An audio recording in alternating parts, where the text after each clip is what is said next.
Hello, എല്ലാവർക്കും എൻ്റെ വീഡിയോയിലേക്ക് സ്വാഗതം. ഇന്ന് ഞാനിവിടെ വളരെ ടേസ്റ്റി ആയിട്ടുള്ളൊരു നല്ലൊരു റെസിപ്പിയുമായിട്ടാണ് വന്നിരിക്കുന്നത്. ബാക്കി വന്ന ചോറ് കൊണ്ട് വളരെ പെട്ടെന്ന് ഒരു വട തയ്യാറാക്കിയെടുക്കാം. അതിന് വേണ്ടിയിട്ട് 1 കപ്പ് അളവിൽ ചോറ് എടുക്കുന്നുണ്ട്. മട്ട അരിയുടെ ചോറാണ് ഞാനിവിടെ എടുത്തിട്ടുള്ളത്. ഏത് അരിയുടെ ചോറും നമുക്കിതുപോലെ ഉണ്ടാക്കിയെടുക്കാൻ പറ്റുന്നതാണ്. ഈ ചോറ് മിക്സിയുടെ ജാറിലേക്കിട്ട് നന്നായിട്ട് അടിച്ചെടുക്കാം.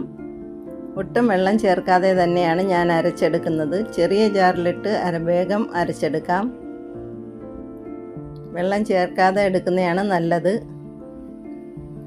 ഇതുപോലെ അരച്ചെടുത്തതിലേക്ക് 1/2 കപ്പ് അളവിൽ അരിമാവ് ചേർത്ത് കൊടുക്കാം. ഇടിയപ്പത്തിനൊക്കെ എടുക്കുന്ന അരിച്ച മാവാണ് ചേർത്ത് കൊടുക്കുന്നത്. പൊടിച്ചു വെച്ചിരുന്ന മാവാണ്. 1/2 കപ്പ് അളവിൽ മൈദാ മാവും കൂടെ ചേർത്ത് കൊടുക്കാം. ഇതിലേക്ക് ഒരു 10 കൊച്ചുള്ളി അരിഞ്ഞതിട്ട് കൊടുക്കാം. കുറച്ച് ഇഞ്ചി ഇട്ട് കൊടുക്കാം. കുറച്ച് വെളുത്തുള്ളി ഇട്ട് കൊടുക്കാം. ഒരു 2-3 പച്ചമുളക് ഇട്ട് കൊടുക്കാം. എല്ലാം നല്ലതുപോലെ ചതച്ചെടുത്തതാണ് ഇട്ട് കൊടുക്കുന്നത്. ഇതിലേക്ക് കുറച്ച് സോഡാപ്പൊടി ഇട്ട് കൊടുക്കാം. 1 ടീസ്പൂൺ മുളക് പൊടി ഇട്ട് കൊടുക്കാം. 1/2 ടീസ്പൂൺ മഞ്ഞൾപ്പൊടി ചേർത്ത് കൊടുക്കാം. ഇനി ഇതിലേക്ക് ജീരകമാണ്. 1/2 ടീസ്പൂൺ ജീരകം ചേർത്ത് കൊടുത്താൽ മതി. 1/2 ടീസ്പൂൺ കുരുമുളക് പൊടി ചേർത്ത് കൊടുക്കാം. കുരുമുളക് പൊടിയും ചേർത്ത് കൊടുത്തതിന് ശേഷം ഇതിലേക്ക് കായപ്പൊടിയാണ് ചേർത്ത് കൊടുക്കുന്നത്. കായപ്പൊടിയും ഉപ്പും ചേർത്ത് കൊടുത്തതിന് ശേഷം നന്നായൊന്ന് മിക്സ് ചെയ്യാം. ഇതിലേക്ക് മല്ലിയിലയാണ് ചേർത്ത് കൊടുക്കുന്നത്. മല്ലിയില ഉണ്ടെങ്കിൽ മാത്രം ചേർത്ത് കൊടുത്താൽ മതി. 2 സവാള ചേർത്ത് കൊടുക്കാം. ഇതെല്ലാം കൂടെ ഒന്ന് നല്ലതുപോലെ ഒന്ന് ഇളക്കിയതിന് ശേഷം കൈ കൊണ്ടൊന്ന് കുഴച്ചെടുക്കണം. ചപ്പാത്തിക്കൊക്കെ മാവ് കുഴയ്ക്കുന്നത് പോലെ നല്ലതുപോലെ കുഴച്ചെടുക്കണം.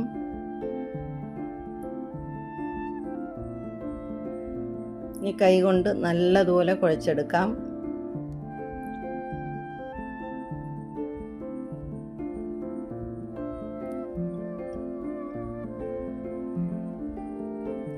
എല്ലാവരും ഒന്ന് ലൈക്ക് ചെയ്യാനും കമൻറ്റ് ചെയ്യാനും ഷെയർ ചെയ്യാനും മറക്കല്ലേ.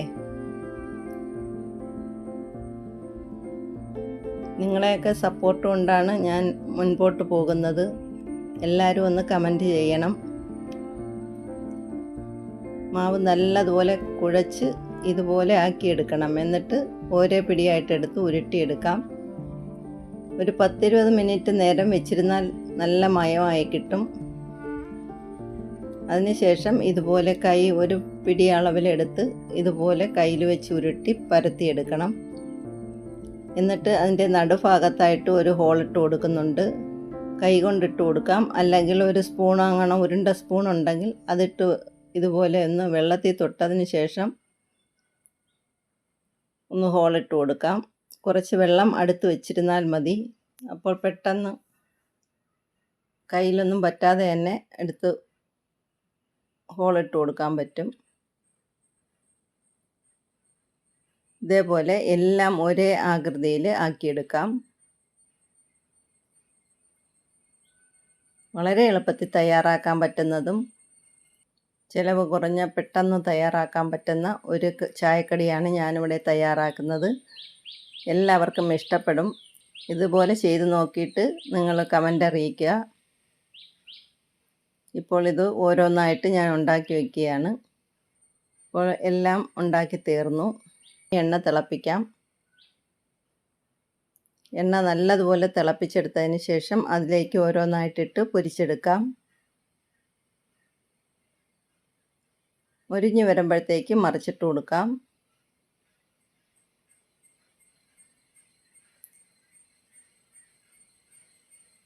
വലിയ തീയിടാതെ ഒരു മീഡിയം തീയിൽ ഇട്ട് വേണം പൊരിച്ചെടുക്കാൻ.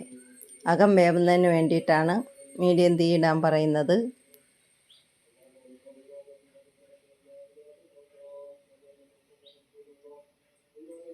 നല്ലതുപോലെ മൊരിഞ്ഞ് കിട്ടും. അപ്പോഴത്തേക്ക് അത് മറിച്ചിട്ട് കോരിയെടുക്കാവുന്നതാണ്. മൊരിഞ്ഞതിന് ശേഷം മാത്രം കോരിയെടുത്താൽ മതി. നല്ല സൂപ്പർ വട തയ്യാറായി കഴിഞ്ഞു. ചായക്കടിക്ക് പറ്റിയൊരു വടയാണ്. ഈസി ആയിട്ട് ഉണ്ടാക്കിയെടുക്കാം. ബാക്കിയുള്ളതും കൂടെ ഇതുപോലെ എണ്ണയിലിട്ട് പൊരിച്ചെടുക്കാം. ഞാൻ 3 എണ്ണം ഒരുമിച്ചിട്ട് പൊരിച്ചെടുക്കുകയാണ്. പൊടിഞ്ഞൊന്നും പോകത്തില്ല. നമുക്ക് 1 വേണമെങ്കിലും 3 വേണമെങ്കിലും 4 വേണമെങ്കിലും ഇടാൻ ഉള്ള സ്ഥലമുണ്ട്. ഇതുപോലെ ചെയ്തെടുക്കാം. ഞാൻ കറിവേപ്പിലയും കൂടെ ഇട്ട് കൊടുത്തന്നേ ഉള്ളൂ. കറിവേപ്പില ഇതിൽ ചേർത്തിട്ടില്ല, അതുകൊണ്ട് ഇങ്ങനെ എണ്ണയിൽ ഇട്ട് കൊടുത്താൽ മതി. എല്ലാ വടയും ഇതുപോലെ പൊരിച്ച് കോരിയെടുക്കാം.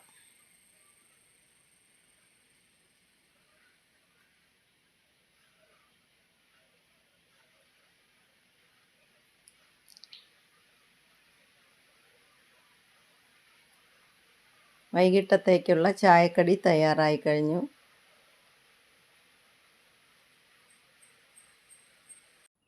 എല്ലാവരും തയ്യാറാക്കി നോക്കിയിട്ട് ഫീഡ്ബാക്ക് അറിയിക്കുക.